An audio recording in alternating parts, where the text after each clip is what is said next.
청년들아 나를 딛고 오르거라. 이 엽서는 고향의 산기슭에서 띄웁니다. 스승 유이태가 제자 허준으로 하여금 자신의 시신을 해부하게 하였던 골짜기입니다. 소설 동의보감의 바로 그 얼음골입니다. 5, 6월 삼복에는 얼음으로 덮이고 겨울에는 오히려 더운 물이 흐르는 계곡입니다. 인체 해부가 국법으로 금지되어 있던 시절 스승은 이 얼음골로 제자 허준을 불러들였던 것입니다. 스승의 부름을 받고 찾아간 허준 앞에는 왕골자리에 반드시 누운 채 자진한 스승의 시체와 시체 옆에 남겨진 유서가 황촉불에 빛나고 있었습니다. 사람의 병을 다루는 자가 신체 내부를 모르고서 생명을 지킬 수 없기에 병든 몸이나마 내게 주노니 내 정진의 계기로 삼으라고 적은 유서. 그 앞에 무릎을 꿇어앉은 허준. 의원의 길을 괴로워하거나 병든 이를 구하기를 게을리하거나 이를 빙자해 돈이나 명예를 탐하거든 어떠한 벌이라도 달게 받을 것을 맹세한 다음 스승의 시신을 칼로 가르던 허준의 모습이 어둠 속에서 되살아나는 듯 합니다.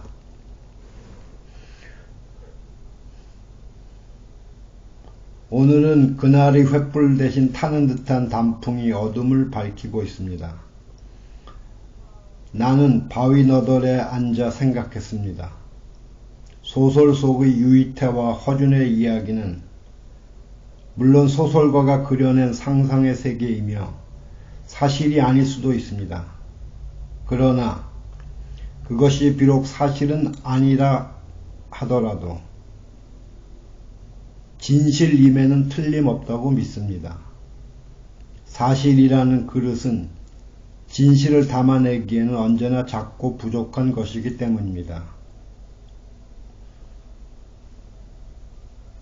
내가 20년의 징역살이와 7년의 칩거 후에 가장 먼저 찾아온 곳이 이곳 얼음골이라는 사실이 내게도 잘 설명이 되지 않습니다.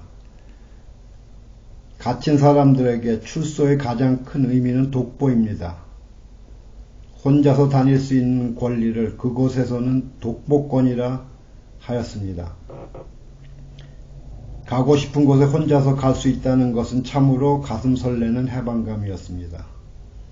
이제 어머님에 이어 홀로 남아 계시던 아버님마저 세상을 떠나셨습니다. 난 차라리 허전한 마음으로 기차를 타고 무작정 떠나왔습니다. 5, 6월이 아닌 가마볼 얼음골에는 이미 얼음이 없었습니다. 그러나 그것은 그리 중요한 일이 아닙니다. 스승과 제자가 서로를 처절하게 승계하는 현장에서 나는 배우고 가르치는 일의 엄정함 하나만으로도 가슴 넘치는 감회를 금할 수 없습니다. 우리는 어차피 누군가의 제자이면서 동시에 스승이기도 합니다. 이 배우고 가르치는 이른바 사제의 연세를 더듬어 확인하는 일이 곧 자신을 정확하게 통찰하는 길이라 생각합니다. 중학교 때든가 나는 이곳에 아버님을 따라온 적이 있습니다. 87에 440여 쪽의 책을 출간하시고 88에 세상을 떠나신 아버님이 생각납니다. 아버님은 그 책에서 사람은 그 부모를 닮기보다 그 시대를 더 많이 닮는다고 하였지만 내가 고향에 돌아와 맨 처음 느낀 것은 사람은 먼저 그 산천을 닮는다는 발견이었습니다. 산의 능선은 물론 나무와 흙빛까지도 그토록 친근할 수가 없었습니다. 신토불이란 말이 세계무역기구 WTO 체제 이후 한낱 광고 문안으로 외소화되어 버렸지만 어린 시절의 산철이 바로 자신의 정신적 모태가 되고 있다는 깨달음이었습니다. 산천과 사람, 스승과 제자의 원흉, 이것이 바로 삶의 가장 보편적인 모습이 아닐까 생각됩니다. 어둠에 묻혀가는 얼음골 위로 석양을 받아 빛을 발하고 있는 안봉이 문득 허준의 얼굴처럼 보이기도 하고 스승 유이태의 얼굴처럼 다가오기도 합니다. 동의보감의 찬수를 명한 왕의 교수에 다음과 같은 구절이 있습니다. 우리나라에서 많이 나는 약재를 자세하게 적어서 지식이 없는 사람, 가난한 사람들로 쉽게 이해할 수 있고 누구나 병을 고칠 수도 있도록 하여야 한다. 이 글에 나타난 민족의식과 백성들에 대한 애정은 선조왕의 것이 아니라 허준의 마음이고 허준을 가르친 스승의 뜻이라 생각됩니다. 동의보감의 찬술 자체가 허준의 기획이었고 허준의 집필임에 틀림없다고 할 수 있습니다. 더구나 동의보감의 완성은 오로지 허준 혼자만의 외로운 작업이었고 그나마 절의 고대 유배지여서 이루어졌기 때문입니다. 300년 후 이재마의 사상의학이 나오기까지 우리 풍토와 체질에 맞는 유일한 의학서로서 수많은 사람들의 목숨을 구해낸 책이었습니다. 동의보감 외에도 허준이 심혈을 기울인 저술은 대부분 난해한 전문서적을 한글로 쉽게 풀어쓰는 일이었습니다. 서출인 의원 허준에 대한 선조의 파격적인 가자는 이와 같은 허준의 백성에 대한 애정과 경륜을 높이 사서 내린 것이라 짐작됩니다.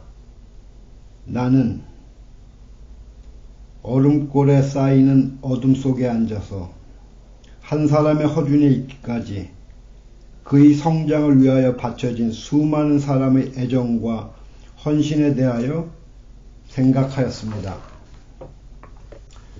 한 송이의 금빛 국화가 새벽 이슬에 맑게 피어나기 위하여 간밤에 무소리가 내리더이다라는 백거이의 시 국화가 생각납니다. 청년들아 나를 딛고 오르거라던 노신의 얼굴이 떠오르기도 합니다.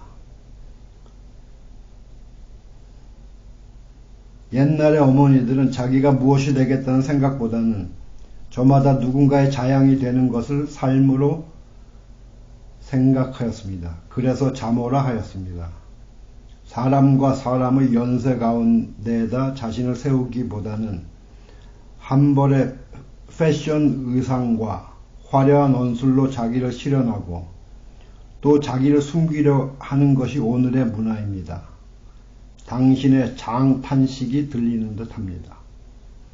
무수한 상품의 더미와 그 상품들이 만들어내는 미학에 매몰된 채 우리는 다만 껍데기로 만나고 있을 뿐이라던 당신의 말이 생각납니다.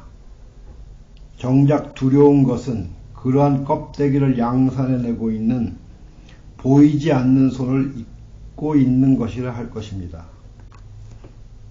고매한 도덕적 언어들이 수천억 원의 부정한 축제로 여지없이 무너져 내리는 이 위선의 계절에 우리는 과연 무엇으로 가르치고 무엇으로 배우는가 하는 생각이 얼음골의 차가운 교훈으로 남습니다.